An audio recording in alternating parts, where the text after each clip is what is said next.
Problem से solution तक, astro तक, नो योर फेट। गंगा के बारे में सामान्य बातें क्या हैं वो जान लिया, पुराण क्या कहते हैं, धर्म क्या कहता है वो जान लिया। अब ये जानिए कि गंगा दशहरा के पर्व की महिमा क्या है। गंगा दशहरा का जो पर्व है ये क्यों मनाते हैं और कैसे मनाते हैं। गंगा दशहरा का पर्व ज्येष्ठ शुक्ल दशमी तिथि को मनाया जाता है और माना जाता है कि इसी दिन गंगा का अवतरण धरती पर हुआ था।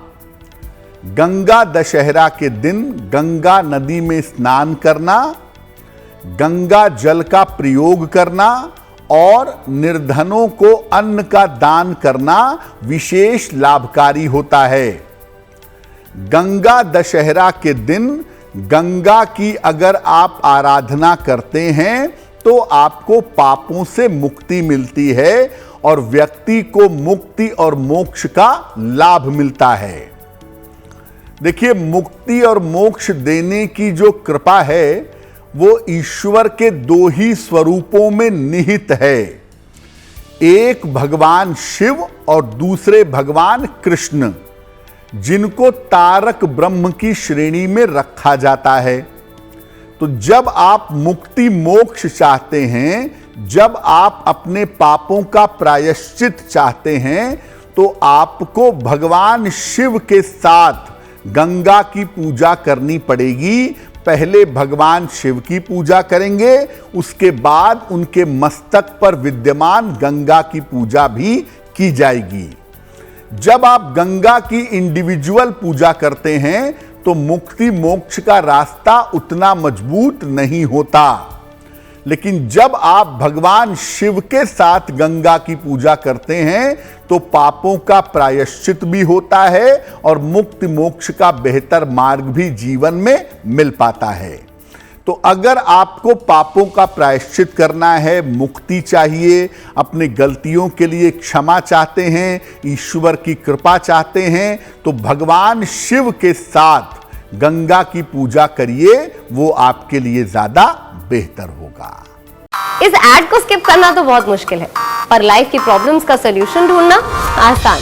प्रॉब्लम से सोल्यूशन तक, एस्ट्रो तक, नो योर फेट।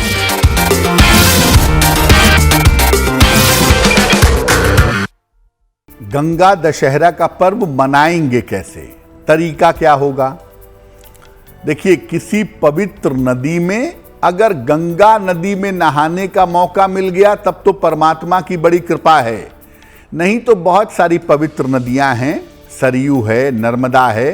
किसी पवित्र नदी में स्नान करिए, घी में चुपड़े हुए तिल यानी थोड़ा घी लगा हुआ तिल हो और गुड़ हो, या तो इसको जरा सा चुटकी भर जल में डालिए या पीपल के वृक्ष के नीचे रख दीजिए। इसके बाद माता गंगा का ध्यान करके उनकी पूजा करिए, उनके मंत्रों का जप करिए।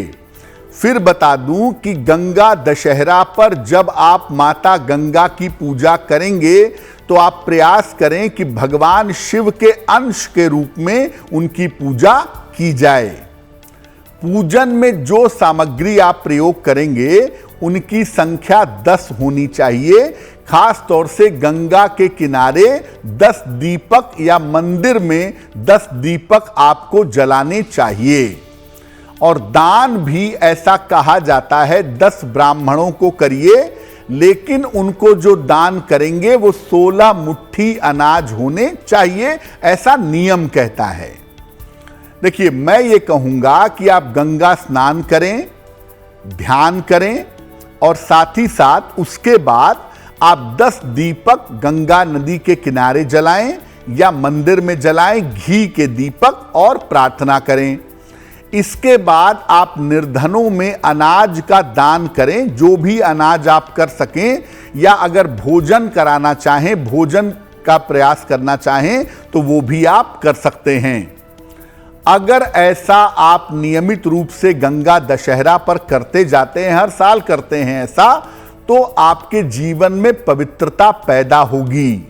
इसलिए इस बार गंगा दशहरा पर पवित्र नदी में स्नान जरूर करिएगा, 10 दीपक जला करके गंगा माता का स्मरण करिएगा और अनाज का दान ब्राह्मणों को या निर्धनों को दीजिएगा तो बहुत अच्छा रहेगा। एस्ट्रो तक ऐप पर आपको मिलेगा भविष्य से जुड़े हर सवाल का जवाब। डाउनलोड कीजिए एस्ट्रो तक ऐप और चुटकी में जुड़िए इंडिया के बेस्ट एस्ट्रोलॉजर से।